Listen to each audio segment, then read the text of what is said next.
ദേവി, അമ്മ വിളിച്ചോ? എന്താ വിളിക്കാൻ പാടില്ലേ?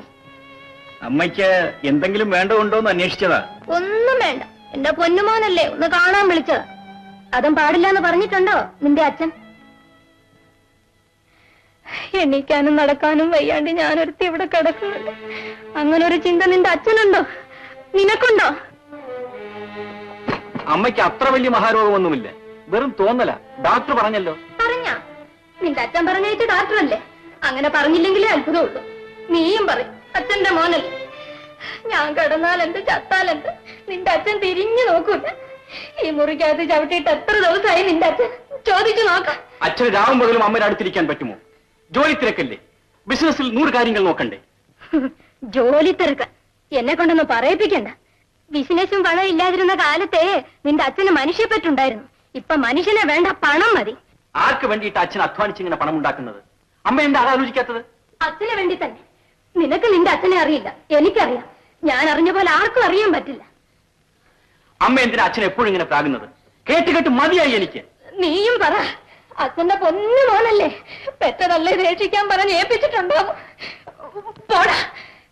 എണ്ണീക്കാനും നടക്കാനും വയ്യാണ്ട ഞാൻ ഇവിടെ നരകിക്കുമ്പോ ഒരാൾ നോക്കാനുണ്ടോ, അന്വേഷിക്കാനുണ്ടോ? ദൈവം തരും, നിങ്ങൾക്ക് ഇതിനൊക്കെ ദൈവം തരും. അമ്മയുടെ പൊന്നു മോനുണ്ടല്ലോ ദാസൻ, അവനോട് ഇങ്ങോട്ട് വരാൻ എഴുതണം. അവനെ നിനക്ക് കണ്ടുകൂടാ. എടാ, അവൻ നിന്റെ അനുജനല്ലേ? ചീത്ത പറഞ്ഞു പറഞ്ഞ് സ്വൈര്യം കെടുത്തി അവനെ ഇറക്കി വിട്ടില്ലേ നിന്റെ അച്ഛൻ? നീ അത് കണ്ടുകൊണ്ട് നിന്നു. അച്ഛന്റെ അന്തസ്സറിഞ്ഞ് പെരുമാറാൻ അവൻ അറിയില്ല. തെണ്ടികളുടെ കൂടെ ആയിരുന്നല്ലോ അവന്റെ സഹവാസം. അച്ഛനെതിരായി കുടി പിടിച്ച് നടക്കുക, പ്രസംഗിക്കുക. ഓ, ഒരു പൊന്നുമോൻ. അവൻ പോയല്ല, അച്ഛനും മോന് സമാധാനായില്ലേ? അന്തസ്. സാൽട്ട് ശിവായുടെ മോൾക്ക് വീട്ട് കെട്ടിക്കൊടുത്തപ്പോൾ അച്ഛന്റെ അന്തസ് എത്രത്തോളം പൊന്തി? നീ പറ. അച്ഛന്റെ ത്രിപുത്രനല്ലേ? പറ. എനിക്ക് തിരക്കുണ്ട്, ഞാൻ പോണു.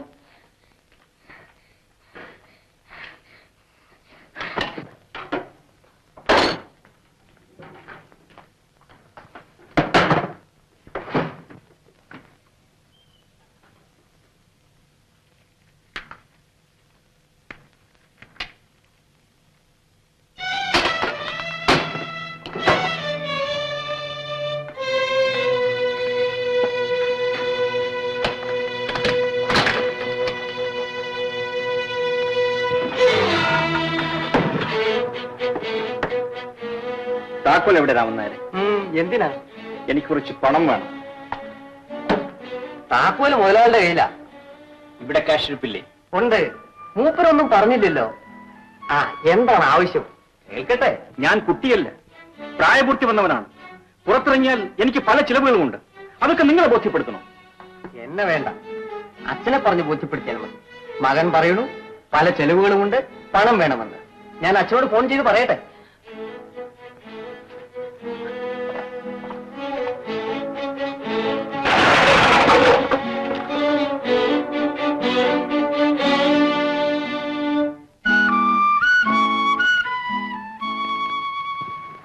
അവനും പോയോ? പോയി.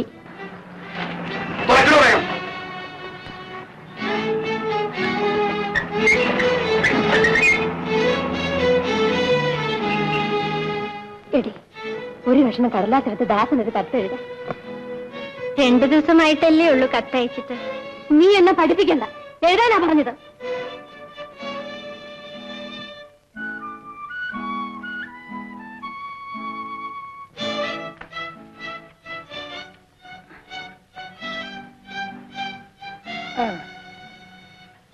എത്രയും പ്രിയപ്പെട്ട മകൻ ദാസൻ വായിച്ചറിയാൻ സ്വന്തം അമ്മ എഴുതണത്. എഴുതിയോടി? എഴുതിയമ്മേ. എന്തേടി എഴുതിയത്? പ്രിയപ്പെട്ട മകൻ ദാസന്. എന്നാടി ഞാൻ പറഞ്ഞത്? ഞാൻ പറയണത് വള്ളി പുള്ളി വ്യത്യാസമില്ലാണ്ട് എഴുതണം. നിന്റെ കത്ത് കിട്ടിയിട്ട് വളരെ ദിവസങ്ങളായി. അമ്മയ്ക്ക് തീരെ സുഖമില്ല. ഡോക്ടർ തരുന്ന മരുന്നുകളൊക്കെ കഴിക്കുന്നുണ്ടെങ്കിലും എനിക്ക് വിശേഷിച്ച് ഒരു വ്യത്യാസവും തോന്നണില്ല. ഇവിടെ എന്റെ കാര്യം നോക്കാൻ ആരുമില്ല.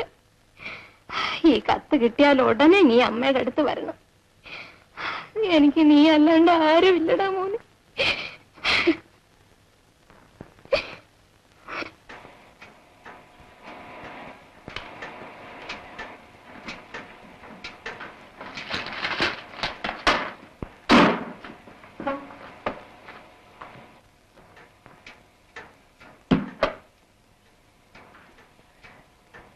എനിക്ക് കുറച്ച് പണം വേണമായിരുന്നു, ഒരു 10 രൂപ. ഏതെറ്റിൽ? സസ്പെൻസ് അക്കൗണ്ട് പാടില്ലെന്നാണ് മുതലാളി പറഞ്ഞത്. എന്റെ കയ്യിൽ ചേഞ്ച് ഇല്ല, അതുകൊണ്ടാണ്. ഓ അതാണോ? ചേഞ്ച് ഇവിടെ ഉണ്ടല്ലോ. ഞാൻ വീട്ടിൽ നിന്ന് പണം കൊണ്ടുവരാൻ മറന്നുപോയി. ഒരു വൗച്ചർ ഒപ്പിട്ട് തന്നെടുത്തോളൂ. ചെലവാക്കുന്ന ഓരോ പൈസയ്ക്കും കണക്കുണ്ടാവണമെന്ന് മുതലാളി പറഞ്ഞിട്ടുണ്ട്. എന്നോട് ആലോചിക്കുന്നു തോന്നരുത്. ഞാൻ വൗച്ചർ ചെയ്തിട്ട്. വേണ്ട. ഇവിടെ നിന്നൊരു കാര്യമില്ല.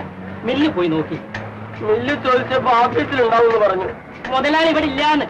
ഇവിടെ നേരെ മില്ലിലേക്കാ പോയത്. ഞാൻ ഇന്ന് ഇങ്ങോട്ട് വരില്ല. എനിക്ക് മുതലാളി ഒന്ന് കാണണം. അപ്പൊ ഞാനീ പറഞ്ഞത് മലയാളത്തിലല്ലേ?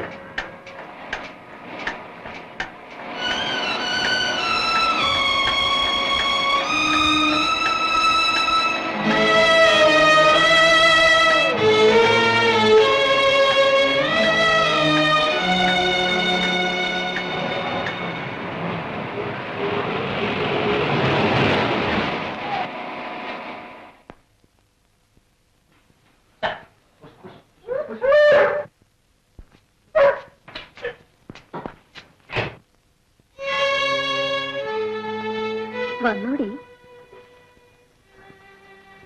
വന്നു. രവി വന്നോടി. വന്നിട്ടില്ല.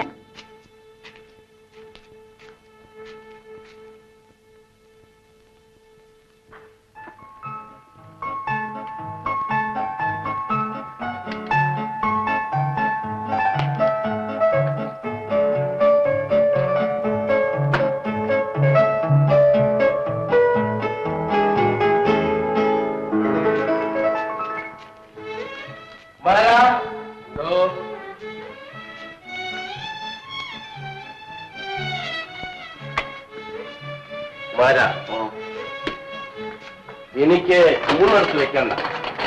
ചേംബർ ഓഫ് കോമേഴ്സിന്റെ ഡിന്നറുണ്ട്.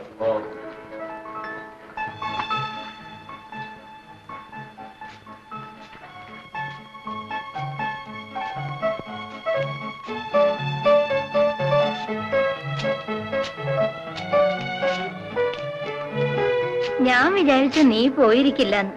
നിന്റെ തള്ള ഇന്നലെ ഇവിടെ വന്നപ്പോഴാ ഞാൻ വിവരം അറിയുന്നത്. ആഹാ, നീയും പോയിരുന്നോ?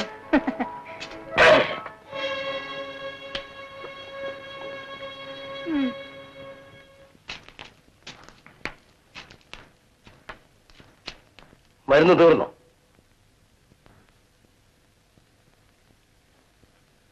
ഒരാഴ്ചക്ക് കൂടിയുണ്ട്. എനിക്കിന്നൊരു മീറ്റിംഗ് ഉണ്ട്. പോകുന്ന വഴിക്ക് ഡോക്ടറെ കൊണ്ട് വല്ലതും പറയണോ?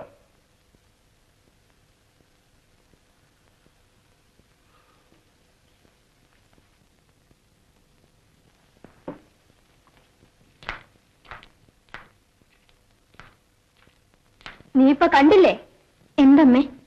ചമഞ്ഞൊരുങ്ങി ചെറുവാല്യക്കാരനായിട്ട് പോണത് നീ കണ്ടില്ലേന്ന്? അമ്മേ, അമ്മ കിടന്നോളൂ. മുകളിലൊരാളുണ്ടല്ലോ ഇതൊക്കെ കാണാൻ. അനുഭവിക്കും, ഇതിനൊക്കെ അനുഭവിക്കും. പാടാൻ അറിയില്ലെങ്കിലും കേട്ടാൽ നമുക്കും കുറച്ചൊക്കെ രസിക്കും.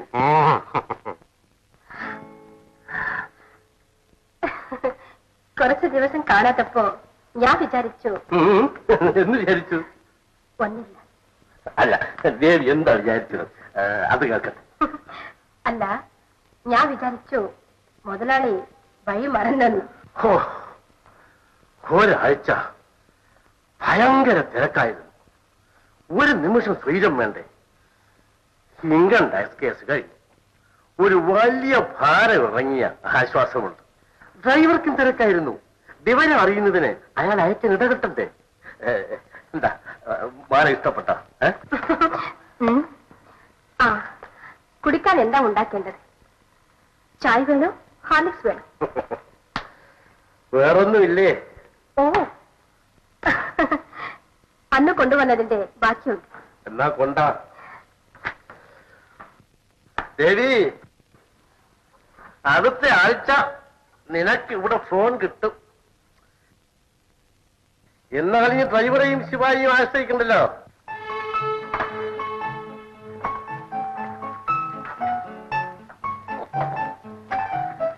എന്തൊരു ക്ഷീണം. ഓഫീസിൽ ചെന്നാ തിരക്ക്, മില്ലിൽ ചെന്നാ തിരക്ക്. എല്ലാം കഴിഞ്ഞ് വീട്ടിലെത്തിയാൽ ഒരു സ്വസ്ഥതയുണ്ടോ? ആരോട് പറയാൻ? വെറുത്തു പോയി. കഴിക്കാൻ എന്താ ഉണ്ടാക്കുന്നത്? നീ ഇവിടെ ഇരിക്കും. വന്ന തുടങ്ങി നീ അടുക്കളയിൽ കയറി ഇരുത്തും. ചായ ഉണ്ടാക്കല്, മീൻ പറിക്കല്, അതുവരെ ഞാൻ ഇവിടെ മുന്നിൽ പോലെ ഇരിക്കണം. നീയേ ആ ഡ്രൈവറെടുത്ത് 10 ഉറുപ്പിക കൊടുത്ത് വല്ല നോക്ക് വാങ്ങിക്കൊണ്ടുവരാൻ പറ. എല്ലാ ശല്യങ്ങളിൽ നിന്നും രക്ഷപ്പെട്ട് അല്പസമയം സ്വസ്ഥമായിരിക്കാനാണ് ഞാൻ നിന്റെ അടുത്ത് വരുന്നത്.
അമ്മയുടെ പ്രാർത്ഥന ഫലിച്ചു.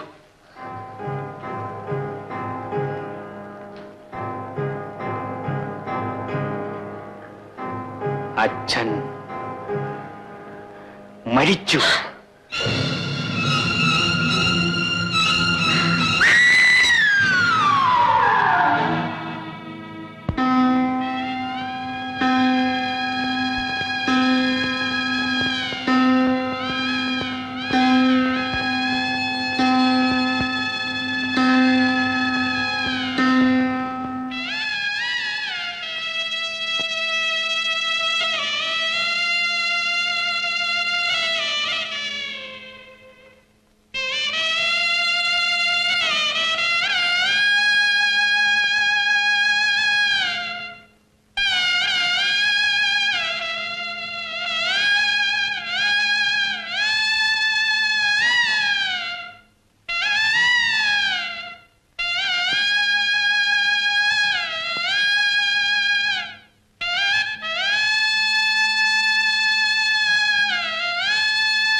വല്ലാത്തൊരു മരണം.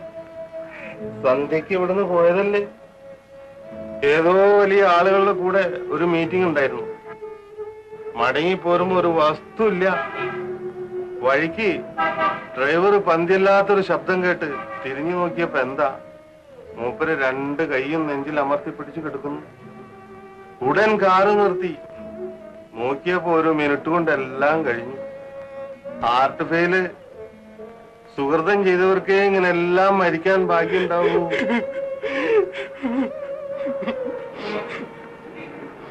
പോവേണ്ടത് പോയി, കരഞ്ഞിട്ടെന്താ? മനുഷ്യാവസ്ഥ എന്ന് പറഞ്ഞ ഇതൊക്കെയാ കാരണവരെ. ഞങ്ങൾ ചിലവരുടെ നഷ്ടം ഞങ്ങൾക്കല്ലേ അറിയൂ. എന്റെ നഷ്ടം നിങ്ങൾക്കറിയില്ല, ആർക്കും അറിയില്ല. കരുണാകരൻ മുതലാളിയാവുന്നതിന് മുൻപ് അറിയുന്നവനാണ് ഞാൻ. എനിക്ക് പോയത് മുതലാളി മാത്രമല്ല,